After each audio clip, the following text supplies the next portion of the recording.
Chapter 8. Find out how good the trios are. The sun shone brightly as the class spilled out into the schoolyard, ready for some outdoor fun. The super siblings and their newfound friend Mia joined the fray, and Johnathan couldn't help but notice Lorenzo's unusually energetic demeanor. Hey, Lorenzo, what's gotten into you? Alex asked, eyeing his brother's unusually bouncy steps. Lorenzo winked mischievously. Oh, just feeling the need for speed today.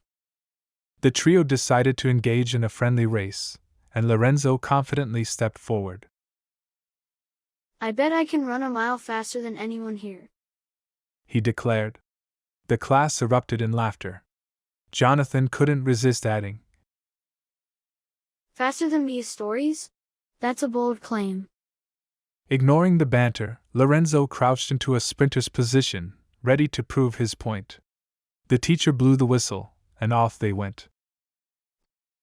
To everyone's amazement, Lorenzo surged ahead with incredible speed. The students watched in awe as he covered the mile in record time. Even Mia, who was known for her storytelling prowess, was left speechless. He's like the Flash. Someone exclaimed from the crowd. He's faster than a cheetah on rollerblades. Another student added. As Lorenzo crossed the finish line with a triumphant leap, the class erupted into cheers. The teacher, with a bemused expression, approached Lorenzo. Did you just break the school speed record? She asked, half in disbelief. Lorenzo, panting but grinning, replied, I might have. You should consider a track and field scholarship for me. The class admired Lorenzo's top speed, which he proudly announced as 33.5 miles per hour. The news spread like wildfire, and soon the entire school was buzzing about Lorenzo's unexpected athletic prowess. During the next yard time, Lorenzo became the unofficial track superstar. Kids lined up for impromptu races, challenging Lorenzo to display his astonishing speed. The schoolyard had transformed into Lorenzo's personal racetrack, and the super siblings couldn't help but revel in the hilarity of it all. Lorenzo's unexpected speed had turned the schoolyard into a comedy of races, cheers, and newfound admiration for the fastest kid in town. After the exhilarating yard time filled with Lorenzo's unexpected speedster display, the class reconvened for their next subject, math. As the students settled into their seats, the teacher announced they would be tackling a challenging set of problems.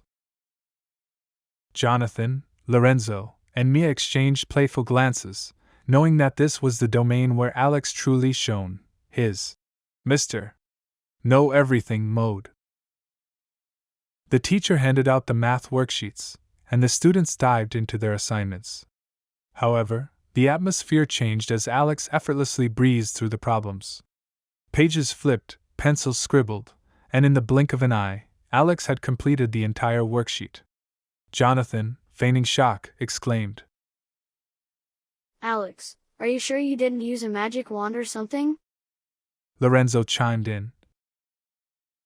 I've seen wizards take longer to cast spells. Alex grinned, basking in the admiration. Well, it's a gift. Mr. Know Everything at your service. Mia playfully rolled her eyes. I bet you even dream about solving equations, don't you? Guilty as charged. Alex chuckled. The teacher, astonished at the speed with which Alex finished, approached his desk. Are you sure you didn't miss anything? We just started. With a confident nod, Alex replied, Triple checked, teacher. All correct. Math is my playground. The class erupted into laughter, and the teacher couldn't help but join in. Even Johnathan, Lorenzo, and Mia couldn't have their amusement. As the teacher marveled at Alex's quick mathematical prowess, the class couldn't help but appreciate the incredible mind at work. Alex had turned what might have been a tedious math lesson into a light-hearted spectacle, leaving everyone in stitches. With Alex's lightning-fast math skills, the classroom became a stage for the Mr. Know Everything show, displaying not just intelligence but a delightful sense of humor that had the whole class thoroughly entertained. As the class transitioned to physical education, the anticipation in the air was palpable. The students headed to the soccer field, ready for an action-packed game. Johnathan, with a soccer ball seemingly glued to his feet, couldn't hide his excitement. The teacher divided the class into teams, and as luck would have it, Johnathan ended up on a team with Alex, Lorenzo, and Mia. Mia grinned mischievously. Johnathan, ready to showcase those skills we heard about? Johnathan playfully winked. Get ready to be amazed. The game kicked off, and from the first whistle, Jonathan's prowess on the soccer field was undeniable. Dribbling past opponents with a combination of speed and finesse, he left a trail of bewildered defenders in his wake. Lorenzo, watching from the sidelines, shouted, Johnathan, are you sure you're not secretly a professional soccer player? Maybe in another life. Johnathan laughed. As the game progressed, Jonathan's skills became the stuff of legends. He effortlessly scored goal after goal, leaving the opposing team in disarray. The class watched in awe as Johnathan executed spins, twists, and turns that seemed to defy the laws of physics. Is he a soccer prodigy or a wizard on the field? Alex quipped. Mia added, I've never seen someone score a hat trick in the first 5 minutes. Is that even allowed? Johnathan, panting but grinning, replied. In my world, it is. As the final whistle blew, Jonathan's team appeared victorious, thanks to his incredible performance. The class erupted into cheers, and even the teacher couldn't help but applaud. Lorenzo high-fived Johnathan. You might be the youngest, but you're a soccer maestro. Johnathan took a theatrical bow. Thank you, thank you. I'll be here all season. The class couldn't stop talking about Jonathan's soccer skills for days, turning him into the unexpected sports sensation of Eldoria Primary School. With Jonathan's dazzling soccer performance, the P.E. class turned into a comedic spectacle, blending skillful plays with a generous dose of humor. Jonathan's hat trick left the class in stitches and solidified his status as the youngest soccer maestro in town. The schoolyard, usually a place of laughter and games, became the scene of an unexpected and somber confrontation. As the lunch break commenced, Johnathan found himself face to face with John once again. This time, the atmosphere was far from the light-hearted banter of the classroom. There was a tension in the air, a sense of foreboding that had not been present before. John, still harboring resentment from their earlier classroom encounter, approached Johnathan with a scowl. Think you're funny, huh? He sneered, his fists clenched at his sides. Johnathan, sensing the hostility, tried to defuse the situation.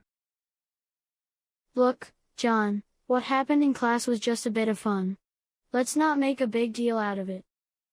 But John was not in the mood to listen. Without warning, he swung his fist, landing a punch on Jonathan's jaw. The impact sent Johnathan stumbling backward, shock and pain registering on his face. The students in the yard, witnessing the scene, fell silent. The playful energy that had filled the air moments ago was now replaced by a sense of unease.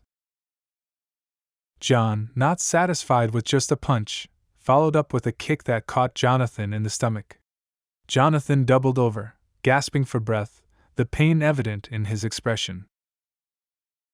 Alex and Lorenzo, who had been chatting nearby, rushed over to intervene. John, stop it. This isn't the way to solve anything. Alex shouted, trying to get between the two. Lorenzo helped Johnathan to his feet, concern etched on his face. Are you okay, Johnathan? He asked, his voice filled with worry. Johnathan, trying to regain his composure, nodded weakly. I'm fine. Just didn't see that coming. The schoolyard teacher, Mrs. Henderson, finally noticed the commotion and hurried over. What's going on here? She demanded, her eyes darting between John and Johnathan. John, realizing the seriousness of his actions, remained silent, his anger now giving way to regret. Johnathan, despite the pain, spoke up. It was just a misunderstanding, Mrs. Henderson. We're okay. But Mrs. Henderson was not convinced. She turned to John. John, I saw what you did. You're